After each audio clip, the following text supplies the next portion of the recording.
Good to see you all here for 11:11. Good to have you with us this morning. We are in the second Sunday of Easter. So we're in the next 4 weeks of what we call Easter Tide, or the season of Easter. And so this morning I'm kicking off a series that we're calling Resurrection Stories. More about what that means, where that might go, where you might have experienced some of these yourself as we get into this series. But today we're going to have some fun with that as we get started. So I'm glad to have you all here. And if you're visiting with us too, make sure you fill out your registration cards. If you're not visiting with us here, make sure you fill out your registration cards.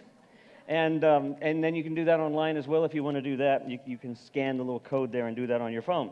A couple of quick announcements. First of all, this evening at 7 o'clock, the band is co-hosting with Doxay, the annual Alexei Sultanov concert in honor of her late husband, Alexei Sultanov, the Van Cliburn champion back in the 90s, and just a wonderful individual. He loved a variety of music. He loved quite an interesting variety of music, and so that's why the 1111 band is involved in this particular concert. There'll be some classical stuff too.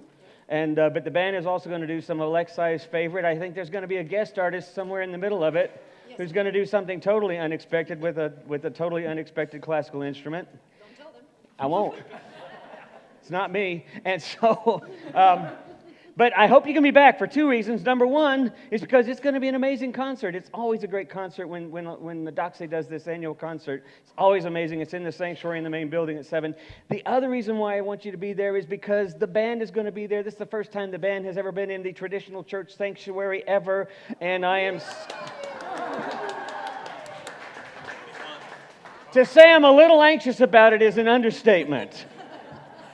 So they're going to be there, the band, on the whole altar area. The band will be there doing stuff, so you be there too, and be in support of Alexei as well as the band. So be here at 7 o'clock for that concert. It's going to be a lot of fun. If you're interested in the Irish trip, we still got some spaces there. Let me know. We have a handful of spaces available if you're interested in that. And I think this is basically the gist of our announcements for now. Good to have you all with us. Let's begin with our welcome candle.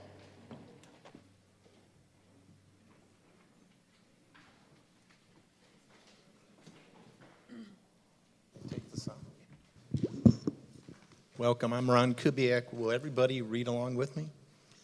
Come, whoever you are, wanderer, worshiper, lover of leaving, it doesn't matter. Ours is a caravan of despair. Come, even if ye have broken your vows 1,000 times, yet again.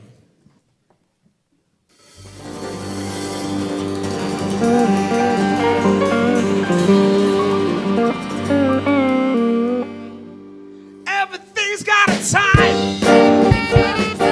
From start to end. Somebody tell them where the time begins. Please tell me the time. Tell me the time of day. Tell me, must I go? Tell me, must I stay? There's a time to eat, a time to drink, a time to act, a time to think, a time to save, a time to spend, a time to start, a time to end. Please tell me the time. Tell me the time of day. Tell me, must I go? Tell me, must I stay?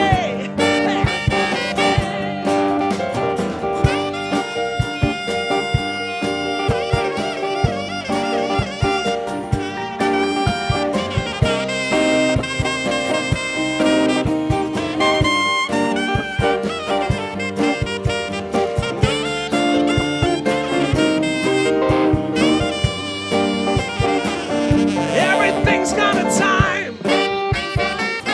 From start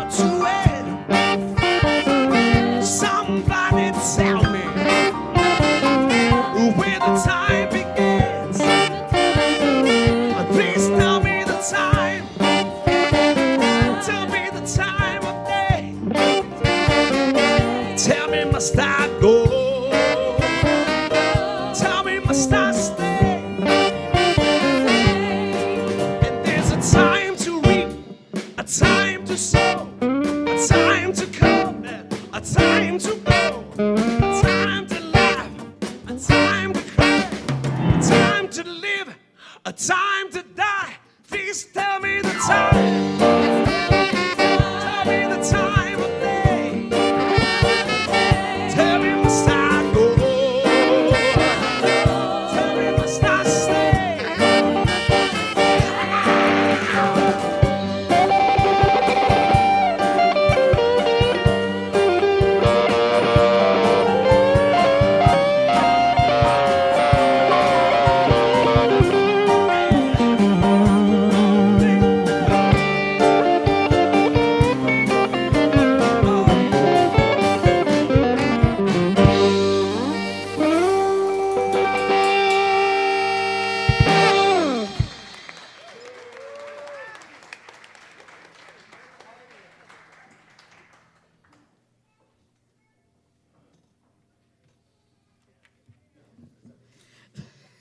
I said, how do I pray after that? That was amazing. So yesterday, I spent the day with 40 women who have experienced child loss. So their children have died. And that was anywhere from an early miscarriage loss up to the age of about 46 years old at the time of death. There are 40 women. We celebrated the lives of 48 children of all various ages. These are women who come together in a very, very dark time, a lot of sadness, a lot of grief. But if you sit in that room, as I did yesterday, and you look around, and you see them connect with others, and you see the anxiety fall away, and you see a smile crack across their face, and all of a sudden, the whole room bursts into laughter, and then we go outside, and we do a painting that represents their child's life, and then you come back together, and you see them, when it's time to leave, not want to go. You realize that in the middle of death, there is still light. In the middle of grief, there can still be connections that are made that show that there is a way that can be found moving forward, where you carry that which you were, yet all that you are with you, with the belief that something new is still coming. And so, wherever we are in our life, there are cracks, there is darkness. If you look on your paper, there's a tree growing out of a concrete sidewalk. If you go across the street to the foundation building, there's a tree trunk that's cut off, a dead tree that was once cut down, that the trunk is in the shape of a heart, that green is growing through it. There are signs of life wherever we are, signs of resurrection and hope that is for all of us. May we pray. Oh, Holy One, we need light and we need hope. And it comes in all different forms. It certainly rarely comes in the ways that which we expect it. So open our hearts and our minds to one another on this day, to the ways in which resurrection can be found in this moment and in all the moments ahead, so that we might be hope and light for one another and for this world that you have graciously given to us. In the name of the one in whom we live and move and have our being, we pray. Amen. Thank you, Deandra. You're awesome. The project is called A Memory Grows. Is that correct? I follow it on Facebook and on Instagram. And if you do the same, I guarantee you won't regret it at all. The posts are amazing. And it's Facebook and Instagram, A Memory Grows. I highly recommend doing that. Okay. We're going to stand up and sing now, everybody. Y'all ready for that? Let's do this now. Don't forget, this is the time to bring your offering to the table, right up there in our wicker baskets. Elena's going to lead us in this rockin' tune. Here we go.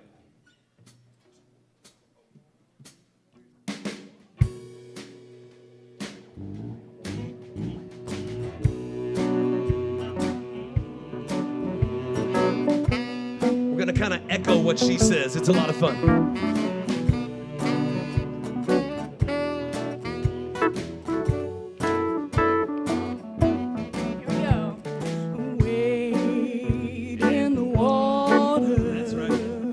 Wait in the water, children, wait.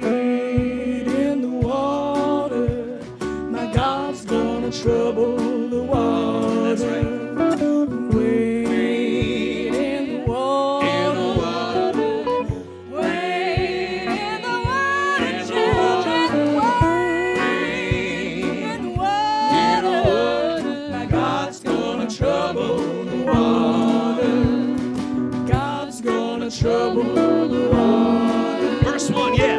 All those children all dressed in white, God's gonna trouble the water. must be the children of the Israelites. God's gonna trouble the water. Yeah, Come we're on now. gonna wade in the water. Wade in the water, children, wade in the water. God's gonna trouble the water. I stepped in the water and the water was cold. God's gonna trouble the water. Oh, it chilled my body, but not my soul.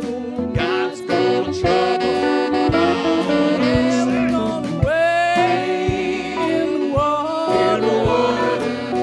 Wade in the water, children, wade in the water. My God's gonna trouble the water. Sing it, yeah. I went to the water one day to pray. God's gonna trouble the water. Oh, my soul, God help me, and I stayed all day. God's gonna trouble the water. Yeah, we're gonna wade in the water. Wade in the water, children, wade in the water. God's gonna trouble the water. Now I'm looking for where treasure is found.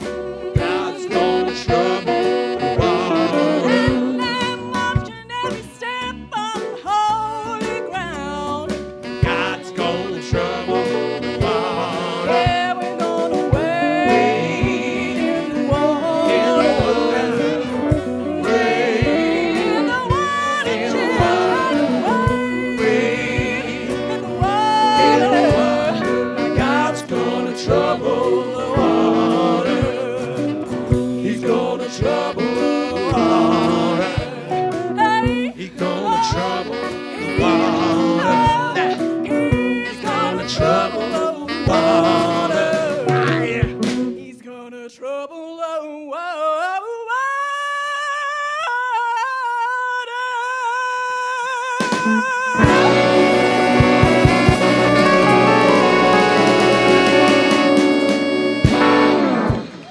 Strong work, people.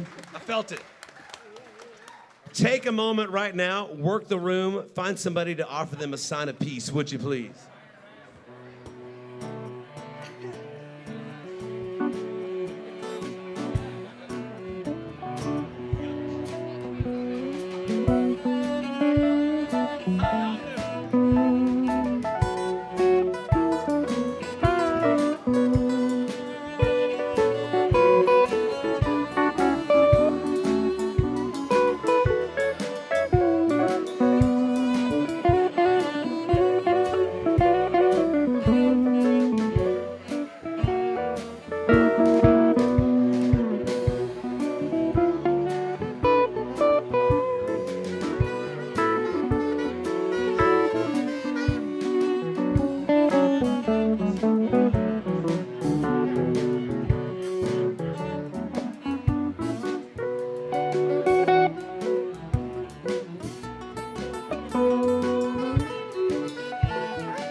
So, very quickly, I want to tell you just a short story, and it's an odd story maybe to be telling in a Christian church, but maybe not so odd in 1111.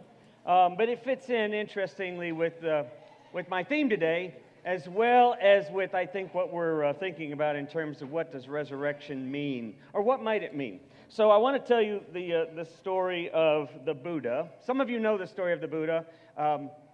About 500 years or so before the time of Christ, there was a prince who was it was actually a boy born to a king, and the boy's name was Siddhartha Gautama, which basically means the son of Gauta, or Gautama, the son of Gauta. And so Siddhartha was basically born into this family. Now, the wise men around the king had told him that his son would either be one of two things. He would either be an incredible sage who would bring civilizations together, who would transform the world with wisdom, or he would be an incredibly powerful leader who would rule the world through his power and might. And so the king immediately tried to cloister the boy away from any possible exposure to the world and to train him up as a warrior and eventually as a ruler. And everything went fine. He basically spent his lifetime within the walls of the kingdom.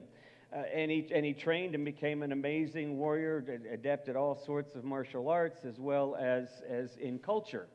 However, one afternoon he was walking along. Well, he even got married, and he married a beautiful woman, and they had a child, and their life was set to be king and queen at the right time when he came of age. But as he was walking home one afternoon, he had wandered past where some of his guards and guardians were kind of keeping an eye on him, and he happened to look past the wall, and he saw three things. He saw someone who was aging, he saw people in poverty, and he saw a funeral procession, someone who had died. All of these things had been kept from him. He had not seen this kind of reality. He saw someone who had aged, he saw someone in extreme poverty and need, and he saw a funeral, someone who had died. He wondered about these things, he asked about these things, and everyone kept trying to keep it quiet. They just tried to get it to pass him, tried to get it past him, for him to forget about it. But he couldn't forget about it. And in time, he had decided that at least part of his learning should encompass the world outside the walls as much as in the walls. But the more he struggled to get outside, the harder it was to get away from that reality, until finally the only way he could get away from it was to strip himself of it. And so he took on the robes of an ascetic, and he left his confines and he went out. Now, I'll truncate this story quickly and say that as he wandered about, he learned from two primary teachers, one who taught him great skills in meditation, another who taught him great skills in thinking and in practicing kindness and compassion. Both of these, eventually, after a period of several years each, had passed away, and he found himself wandering aimlessly on his own. And at some point, nothing that he had learned from these two seemed to answer all the questions he was asking about why there is suffering, why there is death, why there is aging. And so he found a tree, which we now think of symbolically as the Bodhi tree, and he sat underneath this tree for a period of time. And here's where things get interesting. While he sat there and watched and waited quietly, he had three visits from, call it an alternative narrative, call it a counter-narrative, call it a force of evil, call it a demon, if you will. But he had a visit from three vestiges, each one of which tried to get him to give up what he was doing, to renounce what he was doing and to move back into the palace, to begin to eat, for example, and to fill himself up with food so that he wouldn't go hungry. And as he turned down each one of these visitors and every temptation that they tried to bring upon him, he found himself sitting quietly until he went through the night. And after the last visitor, as the sun came up the next morning, actually it was pre-dawn, and so it might have been Venus or a star to the north, but as a star came up over the horizon, he looked at that early morning dawning light, and he saw that star, and at the very same moment, he stood up as it rose, and he smiled. And he started to walk away from the tree. And the first person that he saw was another one of those alternative narratives that said, you have attained it. You have reached everything now. You know nirvana. So rest. Enjoy eternity. And he smiled and said, then I haven't learned enough, and began to walk away. He found an ascetic an old impoverished man walking along with a begging bowl who looked at him and saw him, and he had this glow about him. And the ascetic asked him and said, "What is it about you? Are you a god?" And he said, "No, I'm not a god." He said, "Well, then you are some wise sage." And he says, "No, I'm not that either." And he says, "Well, there's something about you. Who are you? What are you?" And he said, "I am awake." The word Buddha means the one who is awake.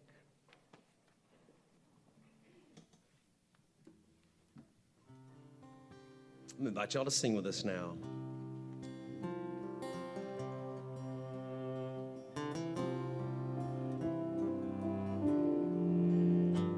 Right here. It's in every one of us to be wise. Find your heart, open up both your eyes.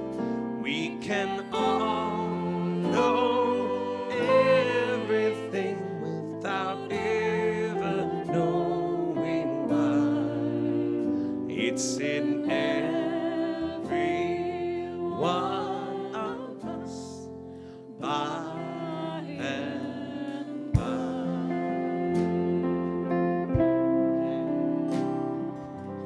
Let's sing another one. It's in every one of us to be wise. Find your heart, open up both your eyes. We can all love endlessly without ever knowing why. It's in every one of us, by and by.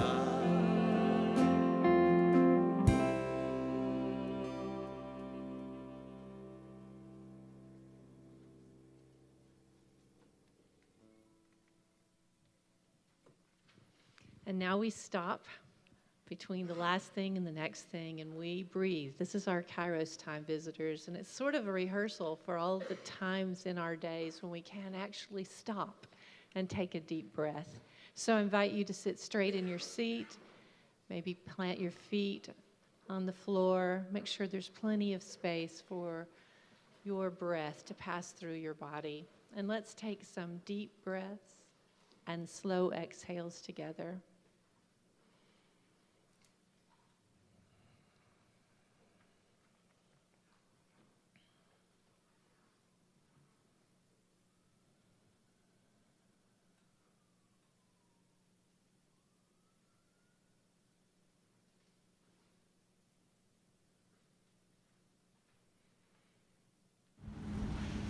And as you take these breaths now and later this week, take in the idea of the possibility of resurrection, of renewal, of change. Breathe that idea in. Let your mind and your heart reset.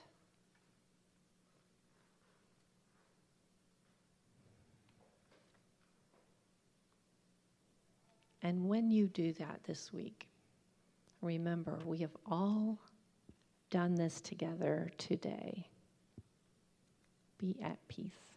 Amen.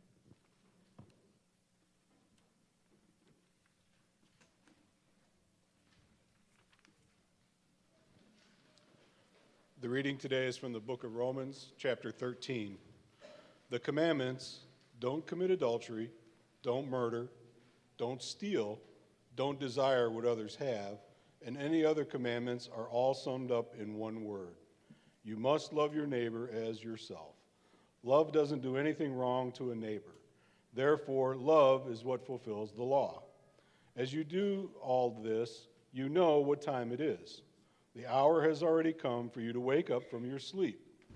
Now our salvation is nearer than when we first had faith.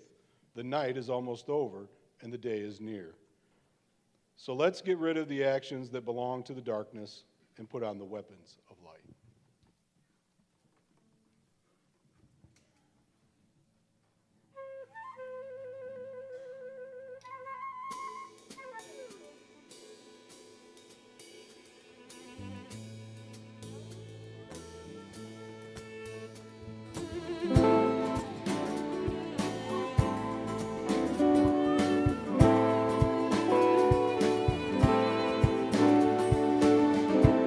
Tell me a tale that always was. Sing me a song that I'll always feel. Tell me a story that I can read. Tell me a story that I believe.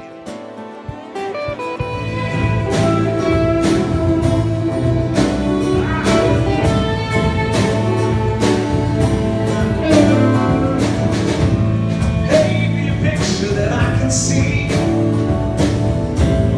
give me a touch that I can feel, turn me around so I can be everything I was meant to be. Lord, I need love. Lord, I need good, good love. Lord, I need love.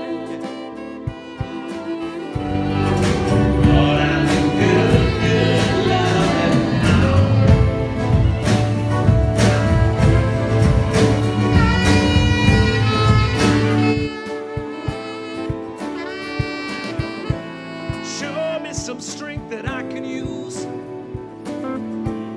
Give me a sound that I won't refuse. Tell me a story that I can read.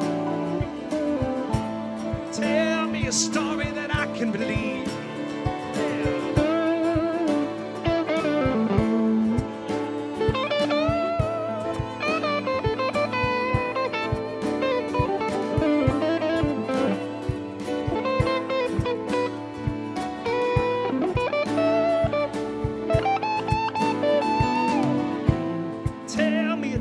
That always was. Sing me a song that I'll always be in. Turn me around so that I can be everything I was meant to be. Lord, I need love. Lord, I need good, good love. Lord, I need love.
I'm gonna. So I got to ask Mike here first of all. Mike, you know Victor Wooten? Yeah. So I saw Victor Wooten last night in concert. The Wooten Woods. My son took me to see Victor Wooten over at Granada. I'll talk about Victor in a minute here, but he's amazing. He asked about Mike. Yeah, I saw him real quick afterwards. Actually, he reminded me a lot of you, Mike. There's a lot of that same spirit. Yeah. So. We're going to talk a little bit about time and talk a little bit about Victor Wooten, talk a little bit about Jesus and Buddha and all sorts of things here. But first, we're going to talk about time. What do you call a story that one clock tells another? Secondhand information. Maybe I should have asked if Todd could stay up there. I need the drum, yeah. What did the second hand say to the hour hand as it passed by? Come on, that one's easy. High five. See you in a minute. yeah. Why did the man throw the clock out the window? Come on, that one's easy. All right, you all remember being in second grade. Okay. What time does the duck wake up to? That was it, the quack of dawn. That's right. So, this wonderful quote that I put on the back. Oh, nope, I didn't. I didn't put it on the back, and now I didn't write it down either, so I'm going to have to do it verbatim. So Richard Rohr has this wonderful quote that he says about resurrection. And he says, resurrection is not a one-time event, essentially. He says resurrection is an ongoing event. It is more of an event that is representative of a universal pattern that is in life itself. Resurrection is not a one-time thing. I want to think with you a little bit about this idea of resurrection as we think about our stories, as we think about the resurrection story, but as we think about our stories and our own resurrection stories, because we have them. We have them all the time. And sometimes we don't even realize we're living in the midst of them as well. Mark Nepo, who is a wonderful thinker and writer, he has this story about a woman named Ruth who was in her 70s remembering being a girl, one of 10 kids, a daughter of a sharecropper in South Carolina. They lived in an old wooden cabin, and one day she tells him that in her spring of her 4th grade, her teacher had said there would be a talent show in a couple of days, and for everyone to go home and practice for the show, and to get ready to share what their talent is, and if they would like, maybe to even give a sampling of it. Now imagine yourselves at this point, and I'm going to say, all right, tomorrow, or next Sunday, we're having a talent show, and I want you all to bring your talent because you're going to stand up in front and you're going to perform your talent, or you're going to share your talent with everyone. I'm guessing I'd have about 20 or 30 people here, maybe. The band would all be here. There's something about us as we get older, we begin to think we don't really have talents, right? We don't really think of any specific thing. I'm not a musician. I'm not an artist. I'm not a writer. I'm not an orator particularly. I don't have any specific sort of talents like that. So she went home as a 4th grader, and for the next 3 days and nights, she was thinking about this. She was restless, sleep at night, couldn't sleep at all. And for the next 3 days and 3 nights, she had lost her appetite. She couldn't imagine. She didn't have these kinds of talents that some of the other kids obviously had. And it's interesting, too, she didn't think about the whole classroom, right? We don't do that. We think of the talented people we know, and we go, I'm not them. I couldn't possibly be them, and therefore I'm not anything. I don't have anything to share. So she was wrestling with this until the night before. She tells Mark Nepo that she was out at her cabin. And remember, she's living out in the woods out in South Carolina. And so she was out walking around underneath a fairly overcast sky late at night.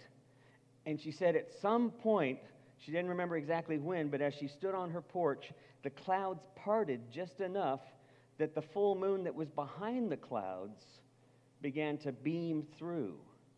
And it illuminated the porch where she was standing, and it gave the whole porch and side of the cabin this pale blue hue as it illuminated sort of the ground around her. And then she began to notice shadows in the night because of the light by the moon, the reflected light. She saw these shadows. And it so overwhelmed her, her jaw dropped. It just dropped, and she just took a deep breath, kind of a gasp. The next morning, when the teacher started asking what the students would be sharing as their talent, when they got to her, she smiled and she said, my talent is to see the moon. We often miss the gift of being that leads to ourselves. We forget that knowing that we are a part of something larger is a talent all by itself, one in which our world seems sorely missing often. So this Richard Rohr idea of recognizing that resurrection is happening all the time is part of that ability, part of that talent to be able to see we are a part of something larger. Even our smallest stories that we think about ourselves are actually part of a profound story of possible resurrection.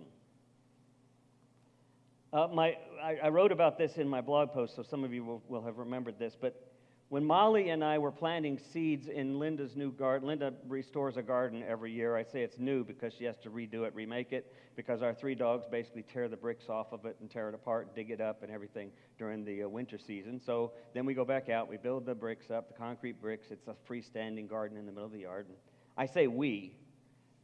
I lift the bricks and I take them over there, and then she builds the thing. So we were out there planting, though. That was fun. And so the 2 of us were planting seeds, and Molly had this interesting question. As we were planting the seeds, she looked up and she said, Daddo, which is my Irish name for grandpa. She says, Daddo, she said, do you think that seeds get scared when they're underground, when they're buried under? Do they get scared?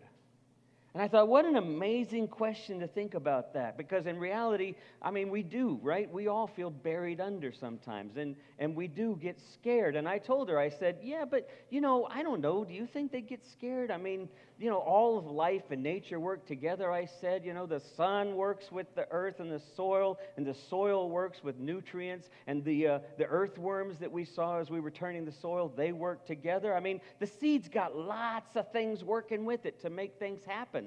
And then you know what a seed becomes. And she smiled and she said, a plant. And I said, so what do you think? And she says, well, I think they'd be scared. And I thought, well, you're smarter than I thought. Because it's true. No matter what happens, when we feel buried under, we get scared. We get overwhelmed. We can't see past the dirt that we're under. Whatever that dirt is, we can't see past it sometimes. And I think of the old Jewish proverb that tries to bring comfort to those moments when it says, every blade of grass has an angel hovering over it and whispering, grow, grow. And I think there's some comfort in that, and yet still I have this sense in which, all right, even telling me that there's some kind of positive outcome on the other side doesn't negate the fact that when we're buried under, it feels overwhelming. It can feel quite scared. Django Reinhardt was a guitarist, a French jazz guitarist. My head's in music all weekend because of the experience I had over in Dallas and because the band's been working on this concert for this evening. And Django is an amazing jazz guitarist. If you've ever heard his music, it's really interesting stuff. It's very inventive. But the reason why his music is so inventive is because of something that overwhelmed him in his life. Many of you know the story of Django Reinhardt, who was born in poverty, lived on the edges of a small village in France, and basically spent his life sort of scruffing along and making ends meet best they could. But his father left them when he and his brothers and sisters were young.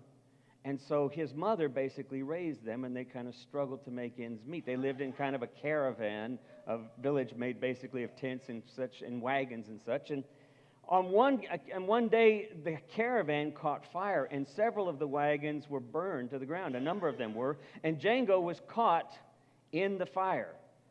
So his left hand was burned severely. Some of his fingers burned off. His right leg was burned almost beyond repair. The doctors said they would have to amputate the leg. He'd never be able to walk with it, and he'd never be able to use his hand. Now, of course, he had been a guitarist. As a kid, he'd grown up studying guitar. He had been a wonderful classical jazz kind of formal player. But now his fingers wouldn't work, and over a period of a couple of surgeries, the doctor actually had to fuse 2 of the remaining fingers together in order to get them to be functional, so that he could at least bend something there. And then he had 1 other finger. So essentially he had 2 fingers and his thumb. And that's all he had on his left hand. But he didn't lose his interest.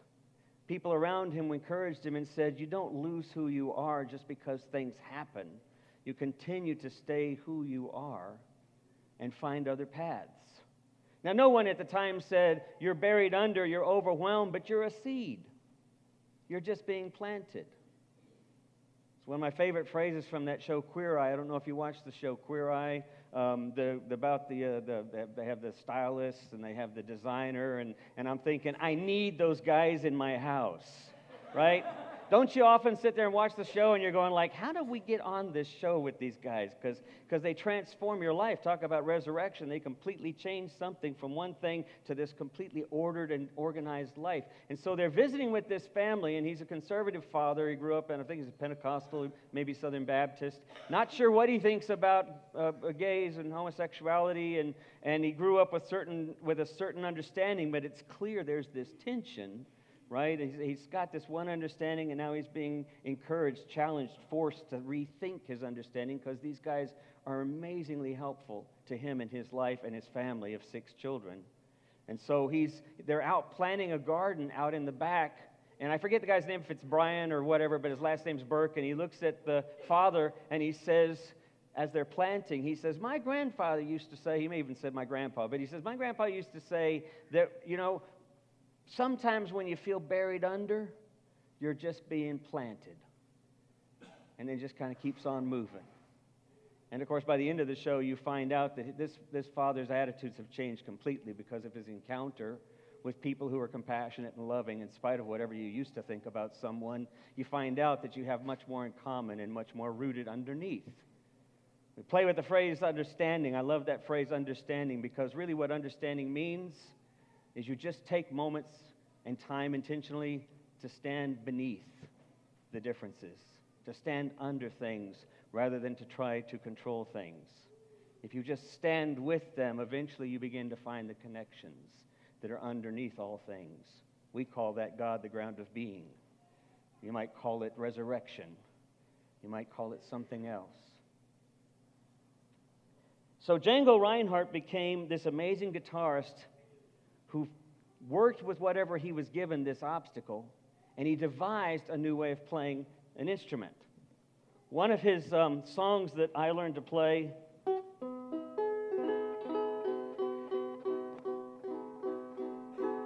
is that working? Yes.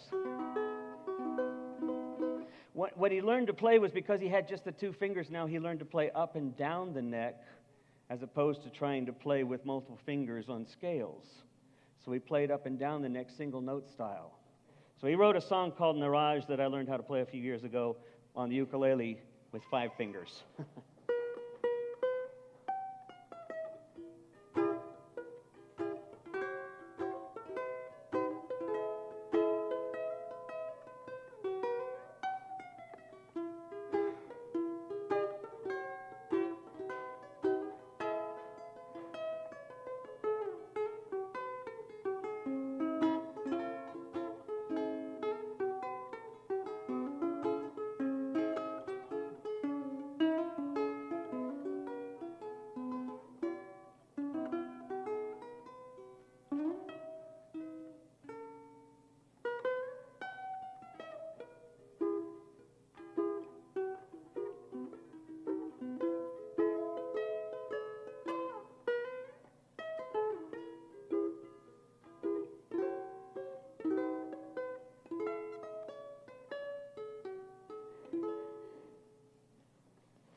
So,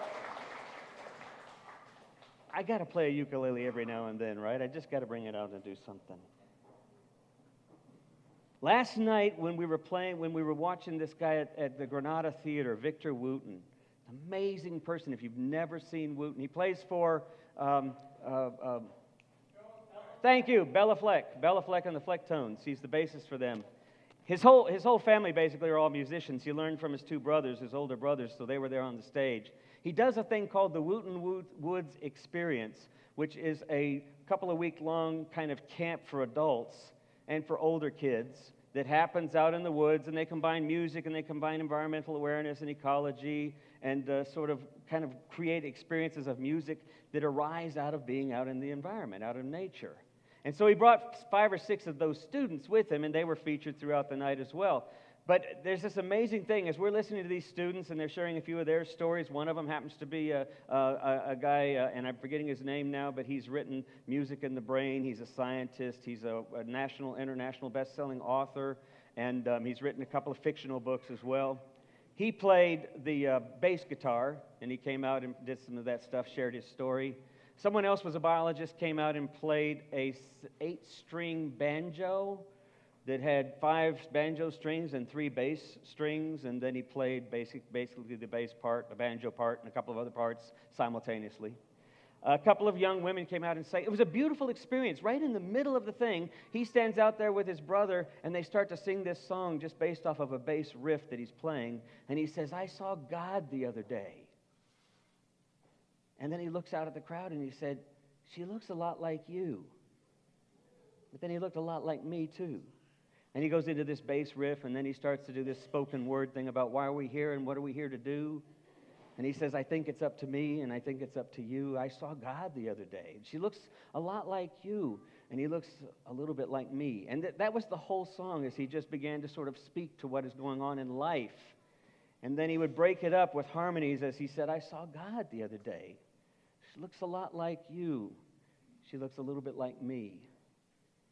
And then at the end of the song, he asked everybody, I mean, it was an amazing song. We were all practically in tears from this beautiful song. And then he asked us to take a moment, as he just kind of did a little bass riff, and asked us to sort of share why we were there listening to a bass guitarist, a concert with a bass guitarist. He says, "You're going to think that everybody here is a bass player. You're going to be wrong." And sure enough, there were bass players there. There were a lot of bass players there, but there were a lot of people who just appreciated life, appreciated music, appreciated jazz, and more than anything that I didn't understand because I was new to the Wooten Woods experience, they were there because of Victor Wooten's person. His life and his story and his passion for others inspired people to come and be present. And that whole idea of "I saw God the other day" looks a little bit like you, looks a little bit like me. It changed the demeanor of the concert. From that moment on, it was almost like we were all family now, and we were all gathered together. I think there's this interesting idea about resurrection that has more to do with seeds in the moment. Time itself is kind of an illusion, right? I mean, Einstein said it's all basically relative. Time has no direction. When we remember things, we remember them as if they happened in the past, but in reality, we're remembering something because it means something now. It does something for us now. Time is completely relative.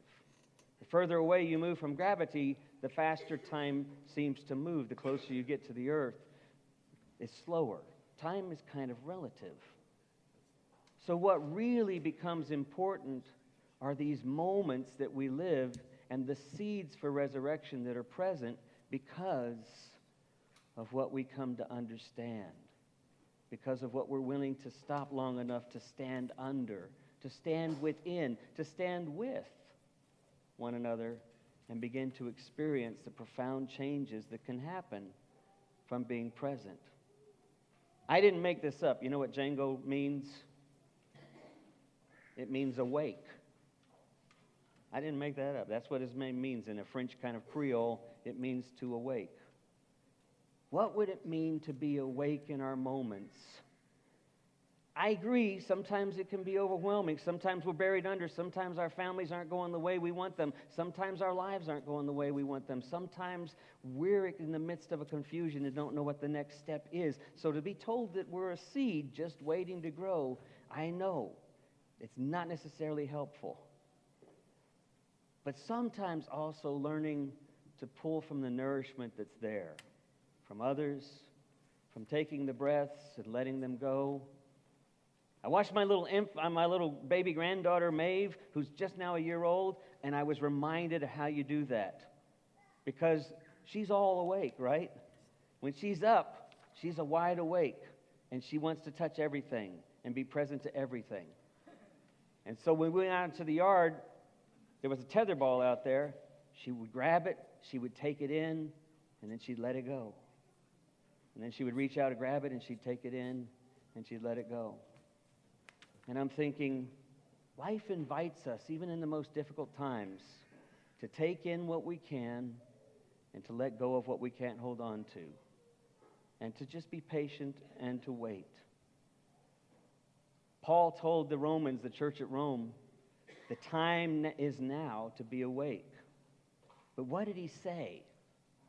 He didn't say, now go off and get ready for Jesus because he's coming to take you away. Ha ha. I know some of y'all were going there. The rest of you have no idea what I'm talking about. That's okay.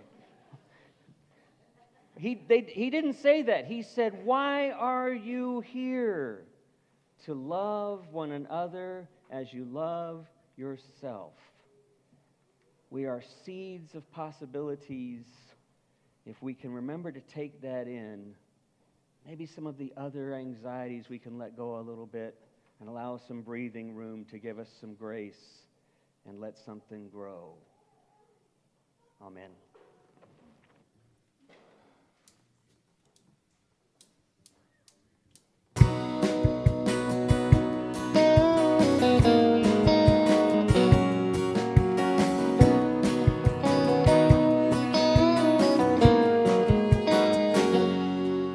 At the Church of Melody, where I worship on my knees, that's where you'll find me. Anyone can come. You don't have to rise with the sun. There's room for everyone. With me everywhere I go, 'cause the music tells me so.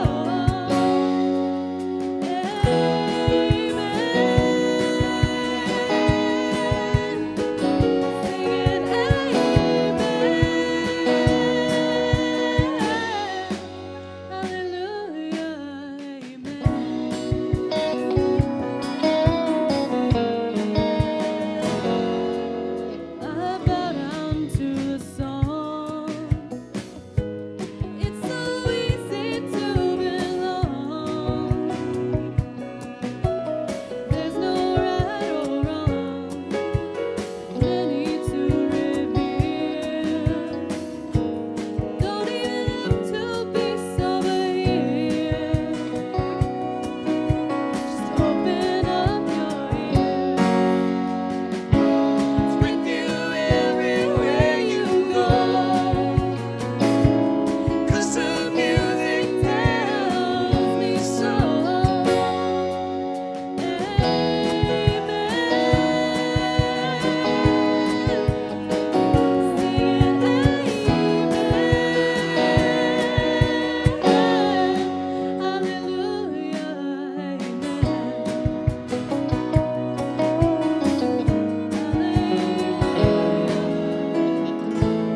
Won't you come on down with me to the Church of Melody?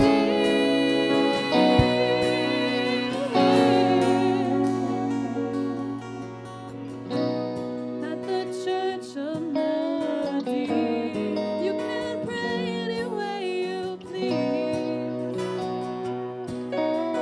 There are no decrees for sermons I know of, given by losers in love. Aren't we all losers in love? It's with us everywhere we go, 'cause the music tells us so.